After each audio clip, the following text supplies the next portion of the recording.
Hello दोस्तों, हाजिर हूँ फिर से एक बड़ी खबर के साथ। दोस्तों, कल की वीडियो में हमने बताया था कि कैसे खारगोन में 106 लोगों के ऊपर जो एफआईआर दर्ज किया गया था वो सारे के सारे मुसलमान ही थे। और इसको लेकर के कई विपक्षी दलों ने सवाल भी किया था कि क्या उस सांप्रदायिक हिंसा में सिर्फ मुसलमान ही पत्थर बरसा रहे थे, क्या जुलूस में जो लोग शामिल थे उनकी तरफ से पत्थर नहीं बरसाया गया, क्या वो फूल बरसा रहे थे, सिर्फ मुसलमान ही कसूरवार हैं, जो लोग जुलूस में खुलेआम जानलेवा हथियार लेकर के घूम रहे क्या वो दोषी नहीं हैं।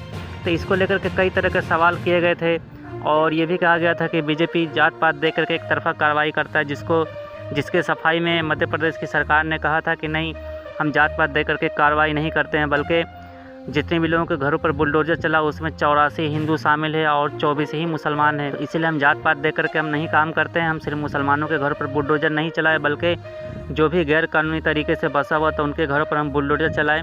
लेकिन सोचने की बात यह है कि जब भी कोई सांप्रदायिक हिंसा होता है तभी सरकार को क्यों पता चलता है कि ये गैर कानूनी तरीके से रह रहे हैं, ये कब्जाऊ ज़मीन पे रह रहे हैं और बुलडोजर चला दिया जाता है। ठीक वैसा ही दिल्ली में भी हुआ है कि जहांगीरपुर में हम लोग जानते हैं कि जब ये सांप्रदायिक हिंसा हुआ था उसके बाद फ़ौरन बुलडोजर चलाने की बात चल रही थी, लेकिन इसको लेकर के सुप्रीम कोर्ट ने रोक भी लगाया था कि जब तक के सुप्रीम कोर्ट में इस पर कार्रवाई नहीं हो जाती है, कोई भी किसी तरह का बुलडोजर ना चला जाए। लेकिन बीजेपी अपने सत्ता के अहंकार में आकर के और सुप्रीम कोर्ट का आदेश न मानते हुए और कई लोगों के ऊपर बुलडोजर चलाए थे और वहाँ भी जात पात देखने को मिला। सुप्रीम कोर्ट के रोक लगाने के बावजूद भी बीजेपी अपने सत्ता के अहंकार में आकर के और कई मुसलमानों के घरों को ढा दिए। उसमें तो कुछ लोग ऐसे हैं जिनके पास तो हाथ भी नहीं है, वो कैसे पत्थर फेंक सकता है। आइए हम आपको कुछ तस्वीर दिखाते हैं। जैसे आप ये जो तस्वीर देख रहे हैं, इनके पास तो हाथ भी नहीं है, ये कैसे पत्थर फेंके होंगे। किसी भी हिसाब से लगता है कि ये पत्थर फेंके होंगे, लेकिन इसके भी घर पर बुलडोजर चला दिया गया। तो ये बीजेपी का अपने सत्ता का अहंकार ही है। इसके घर पे सिर्फ इसलिए बुलडोजर चला दिया गया क्योंकि ये भी मुसलमान थे। हम लोगों ने ये भी देखा था तक कैसे जहांगीरपुर में बुलडोजर चला तो मस्जिद को भी तोड़ा गया, लेकिन वही बाजू में मंदिर था उसको छुआ तक के भी नहीं।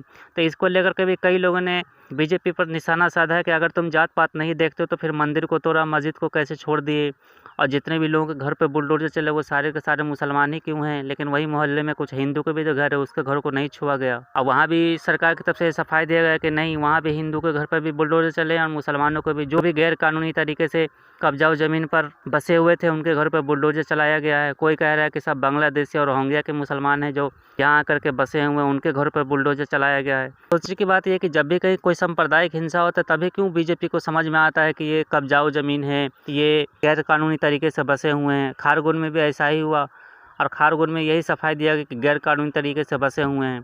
दिल्ली के जहांगीरपुर में भी वैसा ही हुआ। सबसे बड़ी गलती तो ये है कि जब सुप्रीम कोर्ट ने रोक लगाया था कि जब तक के कोर्ट में सुनवाई नहीं हो जाती है, दोषी साबित नहीं हो जाता है, किसी भी तरह का कोई बुलडोजर किसी के घर पर न चलाया जाए, लेकिन फिर भी उनके घर पर बुलडोजर चलाया गया। जबकि सुप्रीम कोर्ट ने रोक लगाया था और कल फैसला आया था, तो जिसमें 15 दिन का टाइम दिया है कि जो लोग भी अपने ज़मीन के कागजात कोर्ट पर पेश करे, सबूत पेश करे।